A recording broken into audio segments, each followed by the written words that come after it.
So Chad, first drive was very good. After that, and the second drive was good until the end. So, Yeah. But how did things sort of go awry after that? I wish we could have kept it going like we did the first drive and the second drive up until that point. That was really the game plan to play like we did the first drive.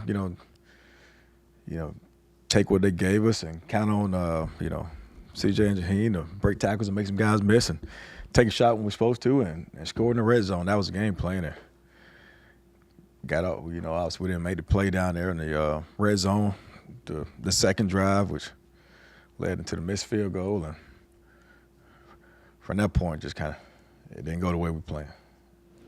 The snap problems, you think? That was a huge problem. Hurt. That was a huge problem. Mm-hmm. That was a huge problem. Timing, just trust, get behind the chains, confidence in play. That was huge. That was a tremendous factor. That was a big issue. I mean, I guess in practice, he's got somebody over top of him because they play a lot of three-man fronts. So Absolutely. You can't just attribute to this Right. unique And look, our right? team and our defense played three-man front, so we face it every day. Right. And like I said, this game's 6, so we hadn't had that issue outside of the first game of the season. So that was a surprise to us, and that wasn't good at all. That was a tremendous factor. What are you guys going to do to kind of make sure that doesn't happen again? Well, we got to continue to do the same thing we did in practice because we go against defense in practice. We always do best on best, so we get that true game speed of what we're going to play on Saturdays, and got to see the consistency and him being able to snap the football. So that's not an issue. And obviously you got to have somebody ready behind him. I thought Landon Livingston came in late in the game, did a good job. So I think Neil said it was 11. When you watch the tape, were there any that had the timing been good? You had things blocked up and screwed up? absolutely, there's a couple runs too. There's a couple runs where if the snap's not an issue, we got a chance to hit a big one. Snap's good. You don't get behind the chains,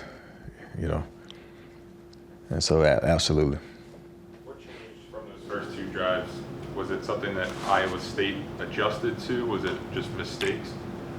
Like I said, I think they changed defensively. They start pressuring a lot more. They start pressuring a lot more, and like I said, we had with the snap issues, we got behind the chains quite a bit as well. And you get behind the chains quite a bit, it's just hard to have play calls for second and long and whatnot. So sometimes you kind of get off schedule and what you want to do and try to get back on schedule, and we didn't execute all the time, and so that kind of caused us to get off a little bit, and we didn't execute in certain pivotal times. Neil said, obviously, three-man front again this week that you faced last week, but schematically different. You anticipate any copycatting that they may do? Absolutely. In my eyes, I think that they're very similar defense. They're going to be a bend don't break. They're not going to do anything to hurt themselves, which is what we did as well, hurting ourselves. So it will be some copycat, a lot of similarities.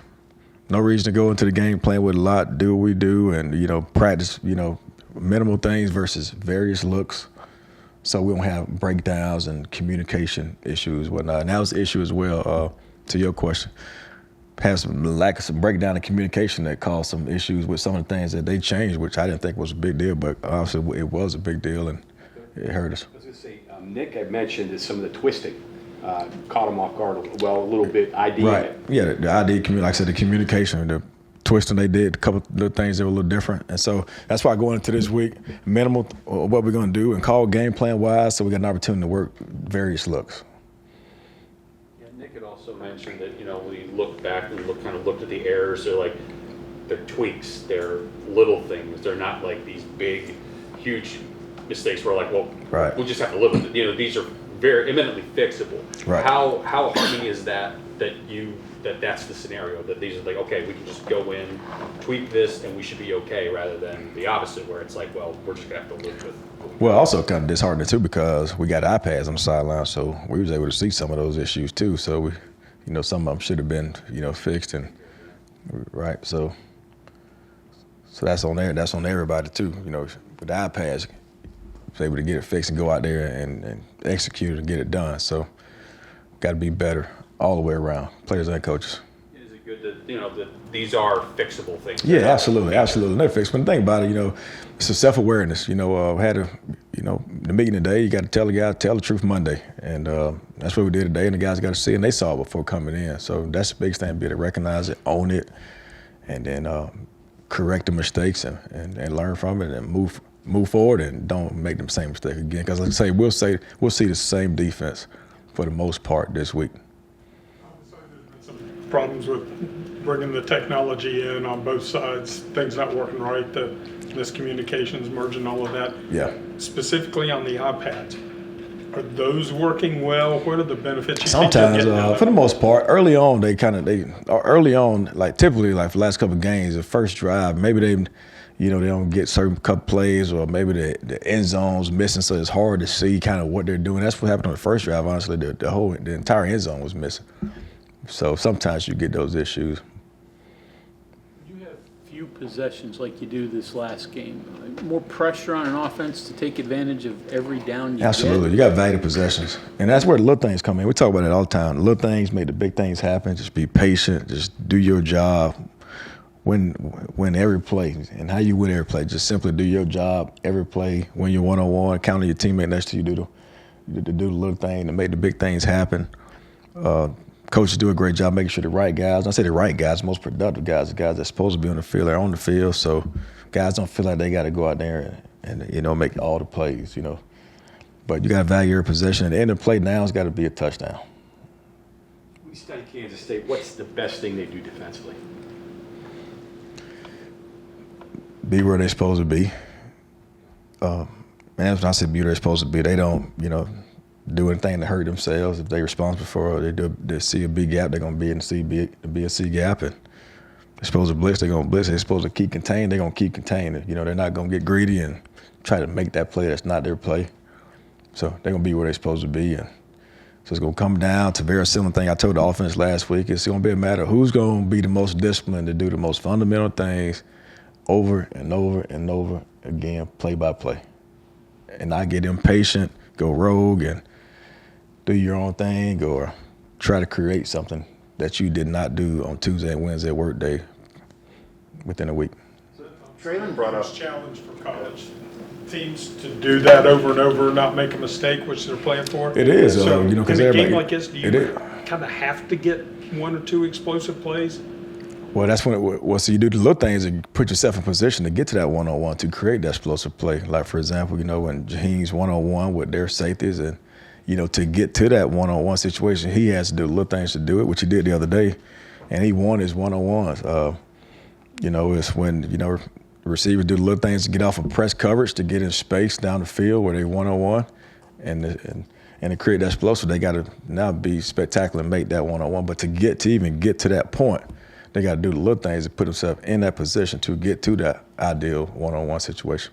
You talk about doing the little things and doing your job and all that a lot. And Traylon actually talked earlier today on he believed that what broke down from the first drive being successful to the rest of them not as much is guys just not doing the little things, not doing their job. 100%. How frustrating is that for you? Oh, How do you man, fix that? Because we're mid-season now. Ain't no question. First of all, it's inexcusable.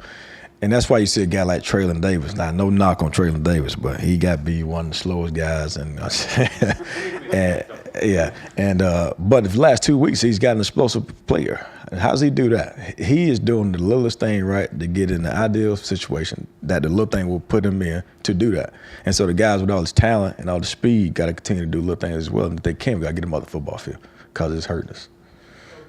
Rushing attempts, how many of them are just outright scrambles, and how many of them are called rushes? They pretty much all outright scrambles. For them, to be honest with you, they pretty much all outright scrambles.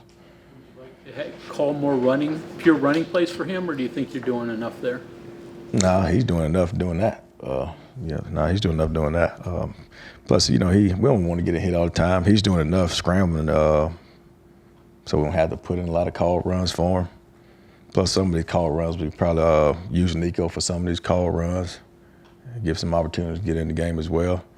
But he's doing a good job scrambling. Now I like for him to sit in the pocket sometimes and let it turn it loose. But he does a good job extending plays. Sometimes when things break down, or they may be covered downfield. So Coach Brown talked lot this week or this year about Green making the decisions on when to run and when to pass. How would you evaluate his decision making on when to run, when to pass? That in particular part of his game. Well, this season. I look at it like a more of a situational deal.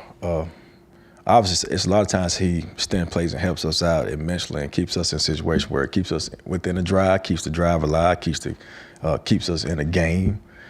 But it's certain situations. What are situations? You're in a red zone or you're in a score zone where you're 15-yard line, 25-yard in, or you're in a third and long or any third down situation where it's cloudy in the back end, where the windows are real tight and you're not necessarily sitting in the pocket. You're moving, you're on the run. Maybe you're going rolling to the left and you're right-handed quarterback and you one-on-one with a defender in space. About like I tell them guys, a defender in a shark out of water, which is in the ocean with a guy, rather than actually putting the ball at risk and throwing the ball in that tight window, off schedule. Go win that one-on-one with this shark out of water, And that's what happened the other day. We had a third and long situation where he's running to his left. It's all scheduled throw. He's throwing the ball against his body, his momentum, and he should take off and run. So it's a situational deal. It's got to be smarter in situational play. If I could change your words a little bit. It seems like what you're saying is people turn on the TVs and see the top 10 plays and think they win games. But the fact of the matter is, it sounds like that boring, patient, same old play that you do over and over again is what wins football. Absolutely, particularly versus teams like our state was. They're a team that's going to be a bend-don't-break team. Again, guys going to be where they're supposed to be. They're going to try to keep everything in front of them. Like when I say everything in front of them, they're not necessarily going to give up the big play. If they do, you got to do a little thing to get behind them. If you do create a big play, you got to win the one-on-ones like Jaheim White did. Otherwise, they're going to keep everything in front of them. So it's going to be 2nd and 4. And you're going to get it again. You get it, hand the ball off, it could be first down. Get it again, it'd be first and 10 and 2nd and 6. Are you going to be comfortable continuing to do that over and over, or are you going to, be impatient and try to do something that you're not coached to do and cause something bad to happen? So this situational play, and that's not every game. That's last game. That's a game like this game, this upcoming week. They're going to be very similar. Now, because of them being more aggressive, we may have opportunities for even more bigger plays because of their aggressiveness. That would be the difference between our state and Kansas State. Kansas State going to be a lot more aggressive in trying to create a negative play. What advice do you have? What have you given Garrett on maybe loosening himself up and being more like last year when he would take advantage of openings? A couple times this year he slid too early.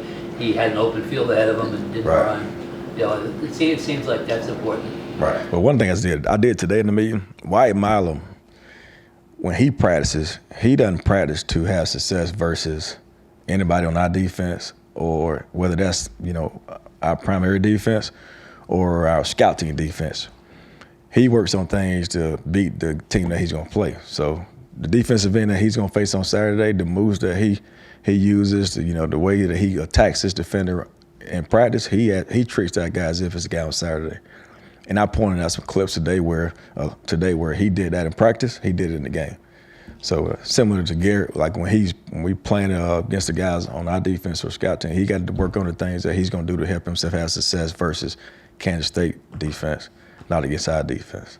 So we don't want to beat our guys. We want to do things that help you beat the guys on Saturday. So now when that situation comes up on Saturday, you've already executed and worked on some things that have success versus that defense on Saturday because you did it during the week. And that's what I emphasized today. And that's the best, example I can give.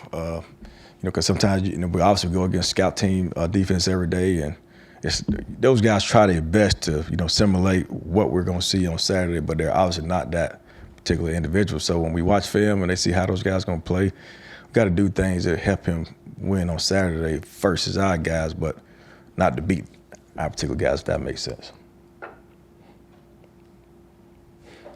Anything else, Coach? Thank you very much. Thank you all. Thank you all.